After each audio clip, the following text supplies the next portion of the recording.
1998 کی بات ہے۔ سخت سردی کا موسم تھا۔ میرا نام یوسف ہے اور میں شہر لاہور کا رہنے والا ہوں۔ میں اور میرے 3 دوست یاسر، بلال اور شامیر رات کے تقریباً 7:30 بجے چائے کے ہوٹل پر بیٹھے چائے پی رہے تھے اور خوش گپیوں میں مصروف تھے۔ ابھی ہم ایک دوسرے سے بات کر ہی رہے تھے کہ اتنے میں ہمارا ایک دوست ناصر ہمارے پاس آیا۔ ناصر نے ٹریک سوٹ پہن رکھا تھا اور ہاتھ میں ایک پانی کی بوتل پکڑ رکھی تھی اور کندھے پر ایک بیگ ٹانگ رکھا تھا۔ وہ پھولے ہوئے سانس کے ساتھ آ کر ہمارے قریب کرسی پر بیٹھ گیا۔ ایسا لگ رہا تھا جیسے وہ کوئی کھیل کھیلنے جا رہا ہو۔ میں نے اس سے پوچھا، خیر تو ہے؟ اتنی سردی میں کیا کھیلنے جا رہا ہے؟ ناصر نے کہا، ارے نہیں بھائی، میں کوئی کھیل کھیلنے نہیں جا رہا بلکہ جم جا رہا ہوں جو صدر کینٹ میں ہے۔ آج میرا پہلا دن ہے اور پتہ ہے میرا کزن دانیال وہاں جم کا کوچ بھی ہے۔ اس نے مجھے کہا ہے کہ اگر میں لگاتار جم آؤں تو میری باڈی بالکل کسی باڈی بلڈر جیسی بن جائے گی۔ ناصر کی ان باتوں پر ہم سب مسکرا رہے تھے کیونکہ جیسے ناصر ہمیں یہ سب بتا رہا تھا اس سے وہ کافی ایکسائٹیڈ لگ رہا تھا، اور ناصر کی باڈی کو دیکھ کر بالکل نہیں لگتا تھا کہ اتنی جلدی اس کی باڈی کسی باڈی بلڈر جیسی بن جائے گی۔ میں نے اس سے کہا، یار اگر تیرا کزن وہاں کا کوچ ہے تو پھر تو وہ ہماری انٹری بھی جم میں کروا دے گا۔ ناصر بولا، ہاں کیوں نہیں، بلکہ وہ تو کہہ رہا تھا کہ دوستوں وغیرہ کو بھی ساتھ لے آنا، اسی لیے تو میں جم جانے سے پہلے تم لوگوں کے پاس آیا ہوں۔ ناصر کی یہ بات سن کر میں نے اپنے دوستوں کی طرف دیکھتے ہوئے کہا، کیوں بھائی، کیا خیال ہے، چلیں پھر آج سے جم؟ ویسے بھی ہم لوگ اس وقت فارغ ہی ہوتے ہیں۔ دوستوں نے کہا، ہاں یہ ٹھیک ہے، ایسے میں ہم تھوڑا گھوم بھی لیا کریں گے۔ ناصر نے کہا، ٹھیک ہے تو چلو، پر ہمیں وہاں بائک سے نہیں جانا، ہم وہاں پیدل واک کرتے ہوئے جائیں گے تاکہ ہمیں جم جا کر وارم اپ کی ضرورت نہ پڑے۔ میں نے کہا، یار وہ کلب تو بہت دور ہے، ہم بائک پر ہی چلتے ہیں۔ ناصر نے کہا، ارے نہیں، مجھے ایک شارٹ کٹ راستہ معلوم ہے، وہاں سے ہم آسانی سے آدھے سے بھی زیادہ کم وقت میں جم پہنچ جائیں گے۔ میں نے کہا، وہ کون سا راستہ ہے جو ہمیں نہیں پتہ؟ ناصر نے کہا، تمہیں پتہ ہوگا یار، پر تم وہاں سے گزرے نہیں ہوگے کبھی۔ اتنے میں ہمارا ایک دوست یاسر بولا، ناصر کہیں تم دھوبی گھاٹ والے راستے کی بات تو نہیں کر رہے؟ ناصر نے کہا، ہاں دیکھا نا، تم لوگوں کو پتہ ہے۔ میں نے یاسر کو کہا، یار پر وہ راستہ تو بہت سنسان ہے، اور وہاں دھوبی گھاٹ کے ساتھ ایک گراؤنڈ بھی ہے جس میں انگریزوں کے دور کی قبریں بھی ہیں، اور اس جگہ سے گزرتے ہوئے میرے تایا کے بیٹے کامران بھائی کو بھی کوئی عجیب سی چیز نظر آئی تھی، اور اس واقعے کے بعد وہ کافی عرصے تک بیمار بھی رہے تھے۔ ناصر نے کہا، یار وہ تو پرانی بات ہو گئی، اور تب کامران بھائی وہاں اکیلے گئے تھے اور ہم لوگ تو اتنے سارے ہیں۔ ناصر شیخی بھگاڑتے ہوئے بولا، بھلا ہماری ٹیم سے پنگا لے کر کسی نے مرنا ہے کیا؟ میں نے کہا، یار پھر بھی ایک بار سوچ لو تم لوگ، ہم کسی اور راستے سے بھی چل سکتے ہیں۔ تو سب یک زباں ہو کر بولے، نہیں، کسی شیطانی چیز کی وجہ سے ہم کیوں اپنا راستہ تبدیل کریں؟ میں نے کہا، تم لوگ سمجھ نہیں رہے، وہاں بہت پرانا قبرستان ہے اور وہاں کی قبریں بھی ٹوٹی ہوئی ہیں، اور وہاں پر رہنے والے بھی رات کے وقت اس جگہ سے نہیں گزرتے۔ یاسر بولا، یار یوسف تو اتنا ڈرپوک کیوں ہے؟ یاسر کی اس بات پر مجھے غصہ آ گیا اور میں نے اسے اونچی آواز میں کہا، میں کسی چیز سے نہیں ڈرتا، لیکن جان بوجھ کر ایسی چیزوں کو تنگ کرنے میں کیا بہادری ہے؟ اتنے میں بلال ہنستے ہوئے بولا، یار وہ چیزیں کون سا وہاں سردی میں راستے میں بیٹھی آگ سیک رہی ہیں؟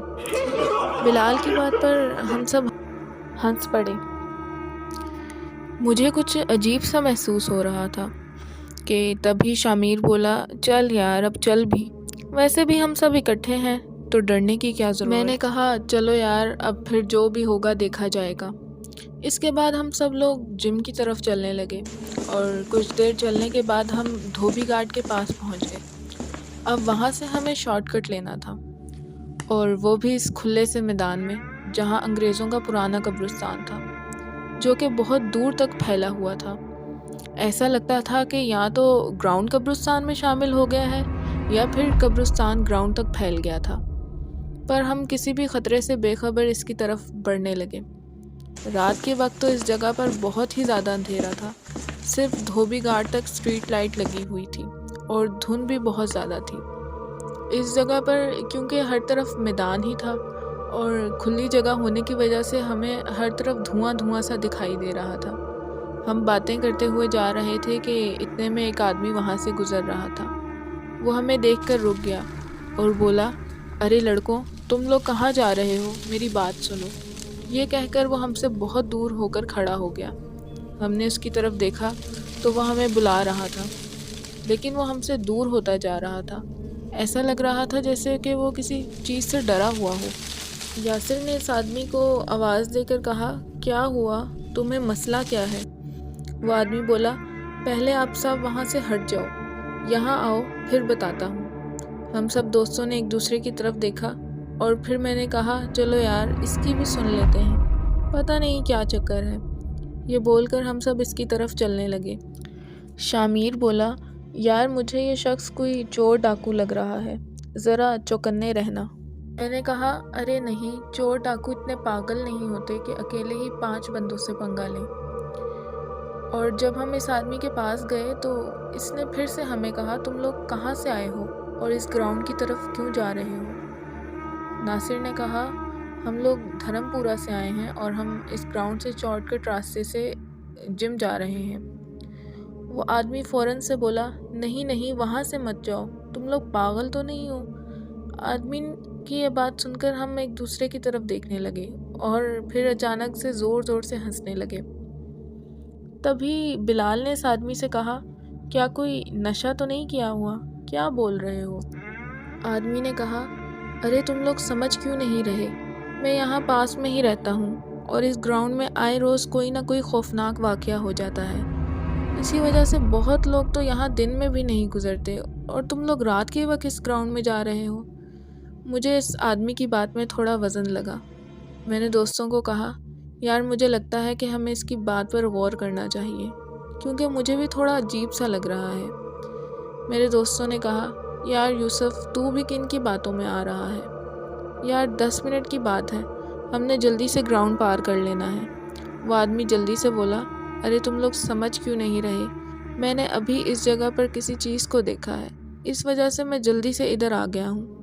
ناصر نے بولا، یار سب چپ کرو، 1 منٹ۔ اس کے بعد ناصر نے اس آدمی کی طرف دیکھتے ہوئے کہا، او چاچو، اب تو بتا ذرا، پھر ہمیں تو نے کیا چیز دیکھی ہے؟ اس آدمی نے کہا، وہ کوئی دلہن کے لباس میں عورت تھی، جو کہ پہلے تو کسی جانور کی طرح چلتی ہوئی میرے قریب آ رہی تھی۔ میں نے اسے ایک نظر دیکھا اور میں اپنے راستے چلنے لگا۔ پھر اچانک سے اس نے مجھے میرے نام سے آواز دی اور میں تبھی سمجھ گیا کہ یہ کوئی عورت نہیں بلکہ کوئی ہوائی چیز ہے۔ اس کے قریب آنے پر ہی میرے رونگٹے کھڑے ہو گئے تھے۔ میں جلدی سے آیت الکرسی پڑھتے ہوئے ادھر تک آ گیا اور آگے دیکھا تو تم لوگ آ رہے تھے۔ ناصر اس آدمی کی بات سن کر زور زور سے ہنسنے لگا اور بولا، ارے واہ چاچو، تم نے تو لکی چانس مس کر دیا۔ ارے رک کر دیکھتے تو صحیح، تمہیں اتنی رات کو ایک بیوٹی آفر دے رہی تھی اور تم ڈرپوکوں کی طرح وہاں سے بھاگ آئے، اور اب فضول میں اپنی کہانی سنا کر ہمیں ڈرانے کی کوشش کر رہے ہو۔ ناصر کی یہ بات سن کر ہم سب کہکے لگانے لگے۔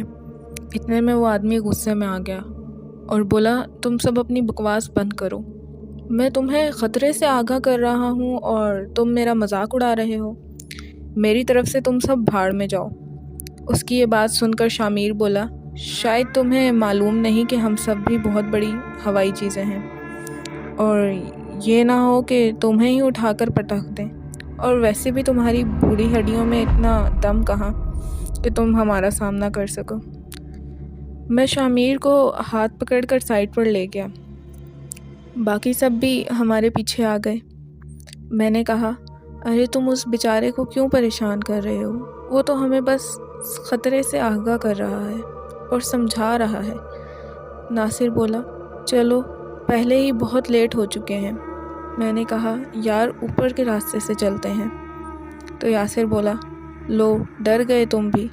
میں نے کہا میں ڈرنے والا نہیں، چلو یہیں سے چلیں، دیکھ لوں گا میں تمہیں بھی اور اس دلہن کو بھی۔ میری اس بات پر سب لوگ ہنستے ہوئے آگے بڑھنے لگے۔ دھند اتنی زیادہ تھی کہ ہمیں چند قدم تک مشکل سے ہی نظر آ رہا تھا۔ اس سناٹے میں ہمیں صرف تھوڑی دیر بعد کسی جانور کے بھونکنے کی آواز آ جاتی، یا پھر ایسا لگتا کہ کوئی بلی یا کوئی دوسرا جانور ہمارے آس پاس سے گزرا ہو۔ جیسے جیسے ہم آگے بڑھ رہے تھے ٹھنڈ بھی بڑھتی جا رہی تھی۔ یاسر اور ناصر ہم سے تھوڑا آگے چل رہے تھے اور شامیر اور بلال میرے ساتھ چل رہے تھے۔ تبھی اچانک سے بلی کے رونے کی آواز سنائی دینے لگی، جو کہ عجیب سے طریقے سے بھاری سی آواز میں رو رہی تھی۔ یاسر اور ناصر چونک گئے اور دوڑ کر ہمارے ساتھ چلنے لگے۔ میں نے ہنستے ہوئے کہا اب کیا ہوا تم دونوں کو؟ بلی کی آواز سے ہی ڈر گئے؟ ناصر نے کہا نہیں یار، ہم نے سوچا تمہارے ساتھ ہی چلتے ہیں۔ اتنے میں بلال نے مجھ سے کہا کہ یار مجھے باتھ روم آ رہا ہے، تم لوگ رکو میں ابھی سائیڈ میں کر کے آتا ہوں۔ یہ کہہ کر بلال سائیڈ میں چلا گیا۔ شامیر نے مجھ سے کہا یار اسے دیکھو، وہ تو قبروں والی سائیڈ پر چلا گیا ہے۔ ناصر مذاق اڑاتے ہوئے بولنے لگا آج تو ہمارا دوست کسی انگریز کو نہلا کر آئے گا، ویسے بھی جب وہ زندہ ہوتے تھے تو کب نہاتے تھے۔ یاسر بولا یار تم لوگ رکو، میں بھی کسی انگریز کو نہلا کر آتا ہوں۔ یہ کہہ کر یاسر بھی بلال کے پیچھے چلا گیا۔ میں نے اس کو آواز دے کر روکنا چاہا، مگر اس ویرانے میں اس نے میری سن کر انسنی کر دی اور قبروں کی طرف چلا گیا۔ اس کے بعد ناصر، شامیر اور میں کھڑے باتیں کر رہے تھے کہ ہمیں وہی بلی کے رونے کی آواز سنائی دی اور بلال ہماری طرف بھاگتا ہوا آیا۔ اس کی سانس پھولی ہوئی تھی اور وہ ڈر سے کانپ رہا تھا۔ ہم بھی اس کی طرف دیکھ کر چونک گئے۔ وہ تیزی سے سانس لیتے ہوئے جس طرف سے وہ آیا تھا اس طرف ہاتھ کر کے کچھ بولنے کی کوشش کر رہا تھا، پر اس کی آواز نہیں نکل رہی تھی۔ میں نے کہا کیا ہوا بلال، کیا ہے وہاں پر؟ اتنے میں ناصر نے ایک سائیڈ سے میرے بازو کو پکڑ لیا اور کانپنے لگا۔ میں نے ناصر کی طرف دیکھتے ہوئے تھوڑا تلخ انداز میں ناصر سے کہا تم مجھے تو چھوڑو، تم کس بات سے ڈر رہے ہو؟ پہلے اس سے پوچھنے تو دو آخر ہوا کیا ہے۔ پھر میں نے بلال سے پوچھا یار آرام سے ریلیکس ہو جاؤ، کچھ نہیں ہوگا، تم بس آرام سے کھڑے ہو جاؤ پہلے۔ شامیر نے بلال کی کمر پر ہاتھ سے ملنا شروع کر دیا اور پھر تھوڑی دیر میں یاسر بھی آ گیا۔ اس نے جب شامیر کو بلال کی کمر ملتے ہوئے دیکھا تو پوچھا ارے اب اس سے کیا ہوا؟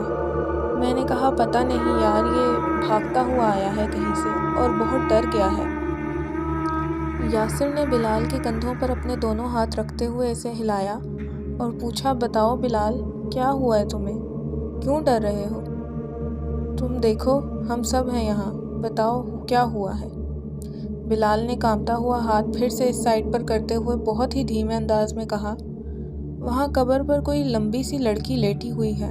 میں جب واش روم کر واپس آ رہا تھا تو اچانک سے میری نظر سامنے والی قبروں پر پڑی۔ وہاں ایک لڑکی لیٹی ہوئی تھی جو کہ اتنی لمبی تھی کہ اس کا سر پہلی قبر پر تھا اور اس کے پاؤں تیسری قبر سے نیچے لٹک رہے تھے۔ میں جلدی سے ادھر بھاگ کر آ گیا۔ یاسر نے کہا تجھے کہیں اس پاگل آدمی کی باتوں نے تو نہیں پریشان کر دیا جو ہمیں دھوبی گھاٹ کے پاس ملا تھا؟ بلال نے کہا نہیں یار، میں سچ کہہ رہا ہوں، وہ لڑکی واقعی میں ہے اور اس نے دلہن کا سوٹ بھی پہنا ہوا ہے۔ میں نے بلال سے پوچھا تم نے کیا اس کا چہرہ دیکھا تھا؟ بلال نے کہا نہیں، اس کا چہرہ بالوں سے ڈھکا ہوا تھا، اس وجہ سے میں اس کا چہرہ نہیں دیکھ سکا، پر اس نے میری طرف منہ کیا اور بس میں وہاں سے بھاگ کر آ گیا۔ ناصر نے بلال سے پوچھا کیا وہ لڑکی اب بھی وہیں پر ہے؟ بلال نے کہا پتہ نہیں یار، مجھے لگتا ہے شاید وہ وہیں ہوگی۔ یاسر نے میری طرف دیکھتے ہوئے کہا چلو ہم دونوں جا کر دیکھ کر آتے ہیں کہ وہ لڑکی اس ویران گراؤنڈ میں کیا کر رہی ہے۔ میں نے کہا یار تمہارا دماغ تو نہیں خراب؟ یہ جس لڑکی کی بات کر رہا ہے وہ اس کے بتائے گئے حساب سے 15-16 فٹ اونچی ہے، اور اگر واقعی میں ایسا ہے تو وہ لڑکی نہیں بلکہ کچھ اور ہی ہے۔ یاسر نے کہا سیدھے سے بولو نا، تم ڈر گئے۔ میں نے کہا تمہیں کتنی بار بولوں، میں کسی چیز سے نہیں ڈرتا، لیکن جان بوجھ کر ایسی شیطانی چیزوں کو چھیڑنا مہنگا بھی پڑ سکتا ہے۔ شامیر نے کہا ہاں ہاں یوسف ٹھیک کہہ رہا ہے۔ یاسر نے کہا لیکن اگر وہ کوئی ہوائی چیز نہ ہوئی اور واقعی لڑکی ہوئی اور کسی پریشانی میں ہوئی تو ہمیں اس کی مدد کرنی چاہیے۔ یاسر کی یہ بات سن کر میں کچھ دیر سوچ میں پڑ گیا کہ اگر واقعی وہ کوئی لڑکی ہوئی اور اپنی شادی سے بھاگ کر آئی ہوئی یا کسی اور پریشانی میں ہوئی تو۔ میرا دماغ تیزی سے چل رہا تھا اور دل کی دھڑکن بڑھ رہی تھی۔ باقی سب کا حال بھی کچھ اس طریقے کا ہی تھا۔ میں نے بلال سے دوبارہ پوچھا یار تو نے واقعی وہاں کوئی لڑکی ہی دیکھی تھی نا؟ بلال نے کہا ہاں میں نے وہاں کوئی لڑکی ہی دیکھی تھی، پر وہ بہت لمبی تھی۔ میں نے اپنے دوستوں کی طرف دیکھتے ہوئے کہا اچھا یار ٹھیک ہے، پھر چلتا ہوں اور دیکھتا ہوں کہ کون ہے آخر، لیکن اگر کوئی پنگا ہوا نا تو بہت برا ہونے والا ہے، تم مجھے مرواؤ گے کسی دن۔ یاسر جلدی سے مسکراتے ہوئے بولا ارے نہیں تجھے کچھ نہیں ہونے والا، تو تو خود بہت ہی بڑی ہوائی چیز ہے۔ میں نے مسکراتے ہوئے کہا چپ کر جاؤ۔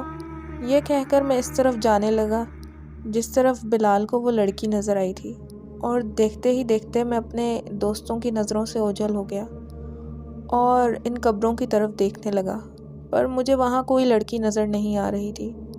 میں نے اسی جگہ کھڑے ہو کر اپنے دوستوں کی طرف منہ کر کے آواز لگائی کہ یہاں تو کوئی لڑکی نہیں ہے۔ میرے دوست دھن کی وجہ سے مجھے نظر تو نہیں آ رہے تھے، پر ان کی آواز سنائی دے رہی تھی۔ وہ مجھے دور سے ہی کہہ رہے تھے ذرا صحیح طرح ادھر ادھر دیکھ لو، وہیں ہوگی وہ لڑکی۔ میں ڈر تو رہا تھا اور میرے رونگٹے بھی کھڑے ہو رہے تھے، پر اپنے دوستوں کے سامنے ہیرو بننے کا شوق چڑھا ہوا تھا مجھے، اس لیے میں نے تھوڑا اور آگے جانے کا فیصلہ کیا اور قبروں کے بیچ سے ہوتا ہوا تھوڑا اور آگے چلا گیا۔ اتنے میں عجیب سی آواز آئی جیسے کوئی بلی رو رہی ہو۔ میرے پورے جسم میں جیسے ایک دم سے ڈر کی لہر دوڑ گئی۔ میں اچانک چونک سا گیا اور ایک کپ کپی طاری ہو گئی، کیونکہ میں نے سنا تھا کہ جب بھی رات میں ہم اکیلے گھر سے باہر یا کسی سنسان جگہ پر سے گزر رہے ہوں اور اچانک سے رونگٹے کھڑے ہونے لگیں اور جسم میں اچانک سے ایک سنسناہٹ سی ہونے لگے، تو سمجھ لو کہ تم کسی شیطانی چیز کے آس پاس ہی ہو، جیسے کہ تم بالکل اس کی حد میں آ گئے ہو۔ تو یہ سوچ کر مجھے اب ڈر لگنے لگا تھا، اور اوپر سے وہ بلی کے رونے کی آواز بھی خوفناک لگ رہی تھی۔ میں نے بہت زیادہ ہمت کر کے آرام آرام سے اپنی کانپتی ہوئی گردن اپنے دائیں جانب اور پھر بائیں جانب گھما کر دیکھا۔ دور دور تک سوائے قبروں کے کچھ نظر نہیں آ رہا تھا۔ پھر اچانک سے سب کچھ ایک دم سے خاموش سا ہو گیا اور بلی کی آواز بھی بند ہو گئی، اور اتنی زیادہ خاموشی ہو گئی کہ مجھے اپنی کانپتی ہوئی سانسوں کی آواز صاف سنائی دے رہی تھی۔ تبھی اچانک سے مجھے بھاری سی دھم کی آواز سنائی دی۔ ایسا لگ رہا تھا جیسے کسی نے اونچی سی جگہ سے زمین پر چھلانگ لگائی ہو۔ میں نے جلدی سے چونک کر اس طرف دیکھا جس طرف سے آواز آئی تھی، پر وہاں مجھے کوئی نظر نہیں آیا، اور جیسے ہی میں نے واپس مڑ کر قبروں کی طرف دیکھا تو اچانک سے مجھے اپنے سامنے چند قدم کے فاصلے پر ایک لڑکی نظر آئی، جو کہ ایک لاش کو سامنے رکھ کر اس کے پاس ایک قبر پر بیٹھی تھی۔ ایسا لگ رہا تھا کہ وہ لاش پر جھک کر رو رہی تھی، جس کا چہرہ بالوں سے ڈھکا ہوا تھا، پر جیسے ہی میں نے اس پر غور کیا تو وہ رو نہیں رہی تھی، بلکہ اس لاش کا گوشت اپنے ہاتھوں سے نوچ کر کھا رہی تھی، جو کہ اس کے سامنے پڑی تھی۔ لیکن یہ لڑکی بالکل ویسی نہیں تھی جیسا کہ بلال نے بتایا تھا، کیونکہ نہ تو اس کا قد اتنا لمبا تھا اور نہ ہی یہ کسی دلہن کے لباس میں ملبوس تھی، بلکہ ایک سفید سے لباس میں ملبوس تھی، اور تھوڑی ہی دیر میں مجھے کسی کے غرانے کی آواز سنائی تھی۔ میں نے جلدی سے ادھر ادھر دیکھا پر کوئی نہ تھا، لیکن پھر مجھے احساس ہوا کہ وہ آواز اس لڑکی کی طرف سے ہی آ رہی تھی۔ وہ جانوروں کی طرح اس لاش کا گوشت کھاتے ہوئے منہ سے عجیب و غریب آوازیں نکال رہی تھی۔ میں پوری طرح سے اتنا ڈر گیا تھا کہ میں اپنی جگہ سے ہل ہی نہیں پا رہا تھا۔ ایسا لگ رہا تھا کہ جیسے میرا پورا جسم بے جان ہو چکا تھا اور دل اور دماغ کام نہیں کر رہا تھا۔ اتنے میں مجھے کسی نے پیچھے سے آواز دی۔ میں نے چونک کر پیچھے دیکھا تو مجھے دھند میں ہلکی سی پرچھائی دکھائی دی، پر وہ کون تھا یہ پتہ نہیں چل رہا تھا کیونکہ وہ مجھ سے تھوڑا دور کھڑا ہوا تھا۔ تبھی بھاری سی آواز میں کسی کے ہنسنے کی آواز مجھے اس لڑکی کی طرف سے آئی۔ میں نے فوراً لڑکی کی طرف دیکھا تو وہ بھی وہاں نہیں تھی، اور نہ ہی وہ لاش تھی جسے وہ کھا رہی تھی۔ یہ سب کچھ بہت ہی عجیب لگ رہا تھا، جیسے کہ میں جاگتے ہوئے کوئی خواب دیکھ رہا ہوں، لیکن ہنسنے کی آواز وقفے وقفے سے میرے آس پاس سے آ رہی تھی۔ ایسا لگ رہا تھا جیسے کوئی میرے ساتھ کوئی کھیل کھیل رہا ہے، جو کہ میرے قریب آ کے ہنستا ہے، اور جیسے ہی میں اس کو دیکھنے کی کوشش کرتا ہوں تو وہ کہیں چھپ جاتا ہے۔ میں نے سوچا یہ شاید مجھے صرف تنگ ہی کرنا چاہ رہا ہے۔ میں قبروں کے بیچ سے ہوتا ہوا واپس جانے لگا تو تبھی اچانک سے کسی نے میرے پیچھے سے میرے کندھے پر ہاتھ رکھا۔ میری تو جیسے جان ہی نکل گئی۔ میں نے چونک کر پیچھے مڑ کر دیکھا تو وہی لڑکی میرے پیچھے کھڑی تھی۔ اس بار میں اس کو دیکھ کر بہت زیادہ ڈر گیا، کیونکہ اس کا چہرہ پوری طرح سے جلا ہوا تھا اور اس کے بازو عام انسانوں سے زیادہ لمبے تھے۔ میں ابھی اس کو دیکھ ہی رہا تھا کہ اچانک کسی نے پیچھے سے میرے کان کے پاس آ کر کہا، چلے جاؤ یہاں سے ورنہ مرو گے آج۔ میں نے جلدی سے پیچھے کی طرف دیکھا پر کوئی نظر نہیں آیا، اور جیسے ہی میں نے واپس لڑکی کی طرف منہ کیا تو اس لڑکی نے ایک زوردار تھپڑ میرے منہ پر مارا، جس کی وجہ سے میرا سر چکرا گیا اور وہ لڑکی زور زور سے ہنسنے لگی۔ اس کی شکل پوری طرح سے ڈراؤنی ہو چکی تھی اور اس کے منہ پر آنکھیں ہی آنکھیں تھیں۔ ایسی ڈراؤنی چیز میں نے پہلے کبھی نہیں دیکھی تھی۔ میں اپنے چہرے کو ملتا ہوا پیچھے ہٹ رہا تھا، کیونکہ اب میں سمجھ گیا تھا کہ یہ کوئی شیطانی چیز ہے اور آج یہ مجھے نہیں چھوڑنے والی۔ میں آہستہ آہستہ اس لڑکی کی طرف دیکھتے پیچھے کی طرف بڑھ رہا تھا کہ اچانک سے کسی نے میرے پاؤں کو پکڑ لیا۔ میں نے اپنے پاؤں کی طرف نظر ماری پر مجھے کوئی نظر نہیں آیا، پر ایسا لگ رہا تھا کہ کوئی میری ٹانگوں کو دونوں ہاتھوں سے پکڑ کر ان سے لپٹا ہوا ہے، پر وہ نظر نہیں آ رہا تھا۔ تبھی وہ لڑکی میری طرف بڑھنے لگی۔ میں پوری طرح سے خود کو چھڑوانے کی کوشش کر رہا تھا، پر میری ساری کوشش بیکار جا رہی تھی، کیونکہ کسی نے بہت مضبوطی سے میرے دونوں پاؤں ایک جگہ ساخت کر دیے تھے۔ میں نے اپنے دوستوں کو آواز دینے کی کوشش بھی کی، لیکن ڈر کے مارے آواز نکل ہی نہیں رہی تھی، اور وہ لڑکی اپنی انگلیوں کو چاٹتی ہوئی میری طرف بہت ہی آرام سے آ رہی تھی۔ اس کی شکل تو پوری طرح منحوس ہو گئی تھی، جس کو تو میں کبھی خواب میں بھی دوبارہ نہ دیکھوں۔ اس وقت صرف مجھے یہی لگ رہا تھا کہ آج تو میرا کام تمام ہونے والا ہے۔ میں اس کی شکل کو نہیں دیکھنا چاہ رہا تھا، اس وجہ سے میں نے نظریں نیچے کی اور میں نے جلدی سے آیت الکرسی پڑھنی شروع کر دی۔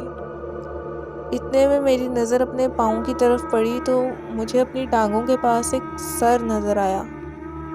ایسا لگ رہا تھا جیسے میرے پاؤں میں کوئی بیٹھا ہوا ہے اور اسی نے میری ٹانگوں کو پکڑا ہوا ہے، جبکہ پہلے اپنے پاؤں چھڑواتے ہوئے مجھے کوئی دکھائی نہیں دے رہا تھا۔ میں نے ہمت کر کے اس کے بال پوری طاقت سے نوچ ڈالے، اور جیسے ہی میں نے اس کے بال نوچے اس نے خوفناک سی چیخ ماری اور فوراً میرے پاؤں کو چھوڑ دیا۔ پھر کیا تھا، میں نے کوئی قبر نہیں دیکھی اور نہ اونچا نیچا راستہ دیکھا، اور قبروں کے اوپر پاؤں رکھتا ہوا وہاں سے بھاگ نکلا۔ میں اس قدر اندھا دھند بھاگ رہا تھا کہ بھاگتے ہوئے میں بلال سے جا ٹکرا اور ہم دونوں زمین پر گر گئے۔ میں پھر جلدی سے اٹھا اور بھاگنے لگا۔ یاسر نے جلدی سے مجھے پکڑ لیا اور پوچھا کیوں اتنی تیز بھاگ رہے ہو؟ میں نے بنا دیکھے ہی اپنے آپ کو چھڑوانے کے چکر میں یاسر کے منہ پر 2-3 مکے مار دیے، جس سے اس کی ناک سے خون بہنے لگا۔ اتنے میں شامیر اور ناصر نے جلدی سے مجھے پکڑ کر جھنجھوڑا۔ تبھی مجھے پتہ چلا یہ تو میرے دوست ہیں۔ میں پاگلوں کی طرح ان کے چہروں پر ہاتھ پھیرنے لگا اور باری باری ان کے نام لینے لگا۔ انہوں نے مجھے کہا، ارے کیا ہوا ہے تمہیں؟ اور تم نے یاسر کو کیوں مارا؟ کیا میں نے یاسر کی طرف دیکھا تو یاسر اپنی شرٹ سے اپنی ناک کو صاف کرتے ہوئے ڈرے ہوئے انداز میں میری طرف دیکھ رہا تھا۔ میں یاسر کے پاس گیا تو یاسر ڈر کے پیچھے ہٹ رہا تھا۔ میں نے کہا، یار سوری، دیکھ مجھے پتہ نہیں تھا تو ہے، میں تو بس اپنے آپ کو چھڑا رہا تھا، تو افراتفری میں بس مجھ سے غلطی ہو گئی، یار چل ایسا کر تو بھی مار لے مجھے۔ یاسر نے کہا، نہیں میں تیری طرح پاگل نہیں ہوں کہ پہلے پنچ مار کر منہ سجا دوں بعد میں سوری بول دوں، پر یہ بتاؤ کہ تم نے اندھوں کی طرح تم نے مجھے مارا کیوں اور تم کدھر جا رہے تھے؟ میں نے کہا، یار بلال کی بات سچ تھی، وہ واقعی میں کوئی ڈراؤنی چیز ہے، اور ایسا لگتا ہے کہ وہ ایک نہیں بلکہ 2 چیزیں ہیں۔ یاسر نے کہا، اچھا اس کا مطلب تم ان سے ڈر کے بھاگ رہے تھے؟ میں نے کہا، ہاں یار، اس نے تو آج مجھے مار ہی دینا تھا، وہ تو میری قسمت اچھی تھی کہ میں نے فوراً آیت الکرسی پڑھنی شروع کر دی اور اس سے جان چھڑا لی، ورنہ آج شاید تمہیں میں زندہ نظر نہ آتا۔ یاسر نے کہا، اس کا مطلب ہمیں اب جلدی سے ادھر سے نکلنا چاہیے، ورنہ یہ نہ ہو کہ وہ چیزیں تمہارے پیچھے یہاں بھی آ جائیں۔ یاسر کی یہ بات سن کر بلال اور ناصر اور شامیر بھی پوری طرح سے ڈر گئے۔ ابھی ہم باتیں ہی کر رہے تھے کہ کسی کے بھاگتے ہوئے قدموں کی آواز سنائی دی۔ ہمیں ایسا لگا کہ جیسے کوئی ہماری طرف بھاگتے ہوئے آ رہا ہے۔ ناصر نے کہا، یار تمہیں ایسا نہیں لگ رہا کہ جیسے کوئی ہماری طرف بھاگتا ہوا آ رہا ہے؟ میں نے کہا، یار آواز تو آ رہی ہے۔ اتنے میں شامیر نے ایک سائڈ پر دیکھتے ہوئے کہا، یار وہ کھمبا پہلے تو یہاں نہیں تھا۔ جب ہم سب نے شامیر کی بتائی گئی سائڈ پر دیکھا تو وہاں واقعی میں ایک بڑا سا کھمبا سا دکھائی دے رہا تھا، جو کہ پہلے نہیں تھا۔ ہم سب دوستوں کی نظریں اس کھمبے پر ٹکی ہوئی تھیں۔ میں اس کھمبے کو دیکھتا ہوا تھوڑا آگے چلا گیا تو ایسا لگا کہ وہ کھمبا نہیں بلکہ بنا کونپلوں اور شاخوں کے کوئی درخت جیسا لگ رہا تھا، جو کہ ہم سے کچھ ہی فاصلے پر تھا، پر دھند کی وجہ سے وہ صاف دکھائی نہیں دے رہا تھا، اور میرے دوست بھی دور کھڑے اس کھمبے کی طرف ہی دیکھ رہے تھے۔ میں اپنے دوستوں کی طرف آتے ہوئے ان کو اس درخت کے بارے میں بتانے ہی والا تھا کہ میری نظر اپنے دوستوں کی تعداد پر پڑی تو مجھے کچھ عجیب سا لگا۔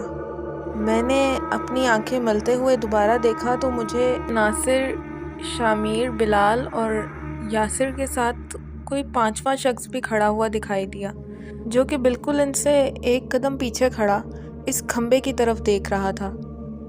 میں یہ دیکھ کر حیران ہو رہا تھا کہ یہ 5واں بندہ کون ہے جو ان کے ساتھ کھڑا ہوا ہے، کیونکہ دھند میں دور سے چہرے پہچانے نہیں جا رہے تھے۔ میں نے وہیں سے کھڑے ہو کر اپنے دوستوں کو آواز دی، یہ تمہارے ساتھ کون ہے؟ جب میرے دوستوں نے اس بندے کی طرف دیکھا تو ان کے ہوش ہی اڑ گئے، کیونکہ وہ کوئی نہیں تھا بلکہ میری شکل میں ان کے ساتھ کھڑا ہوا کوئی شخص تھا۔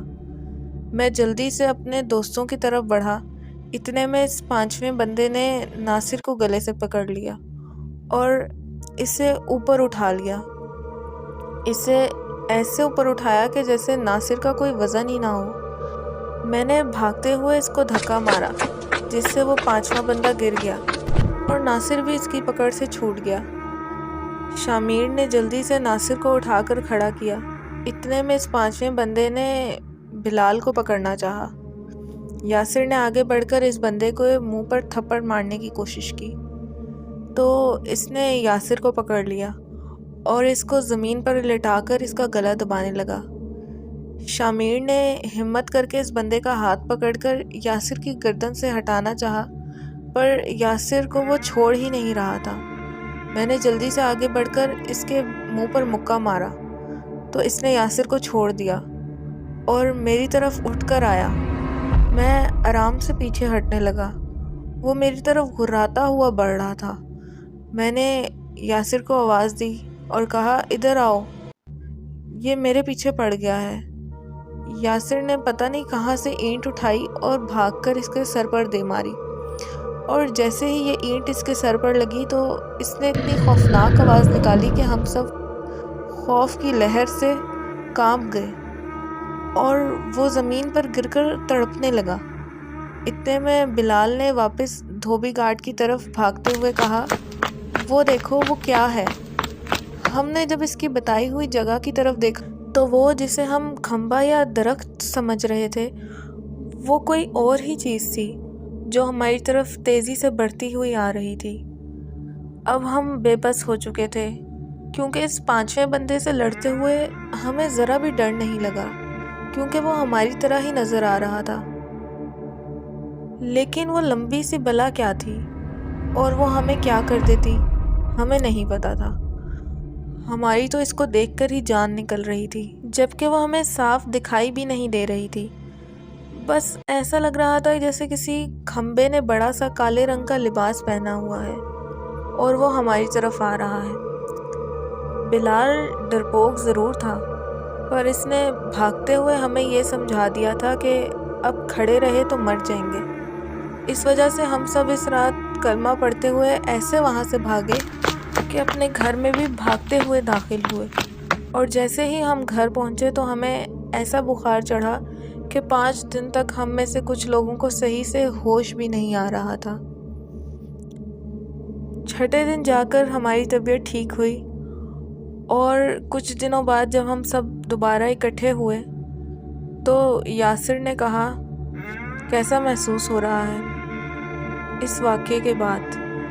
میں نے کہا، یار سب کچھ ٹھیک ہے، پر میرے گال پر تھوڑی تھوڑی جلن سی ہو رہی ہے۔ یاسر نے کہا، تمہیں کس نے مارا تھا؟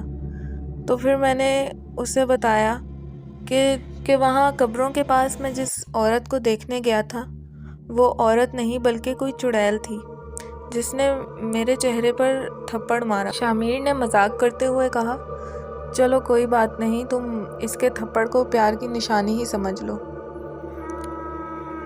شامیر کی یہ بات سن کر ہم سب خوب ہنسے۔ اتنے میں یاسر نے کہا، یار کاش ہم اس آدمی کی بات مان لیتے۔ ناصر نے کہا، ہاں یار وہ بیچارہ صحیح کہہ رہا تھا، اور ہم اس کو ہی برا بھلا کہنے کے چکر میں پڑے ہوئے تھے۔ یاسر نے کہا، یار یہ بہت بڑا سبق ہے ہمارے لیے کہ جب بھی کوئی بڑا کسی قسم کا کوئی رسک لینے سے منع کر رہا ہو تو ہمیں اس کی بات مان لینی چاہیے، کیونکہ وہ ہمارے بہتر کے لیے ہی سوچ رہا ہوتا ہے۔ اللہ پاک ہم سب کو ایسی بلایات سے محفوظ فرمائے اور ہم سب کو اپنے رحمت کے سائے میں رکھے اور ہم سب کا حامی ناصر ہو۔ آمین۔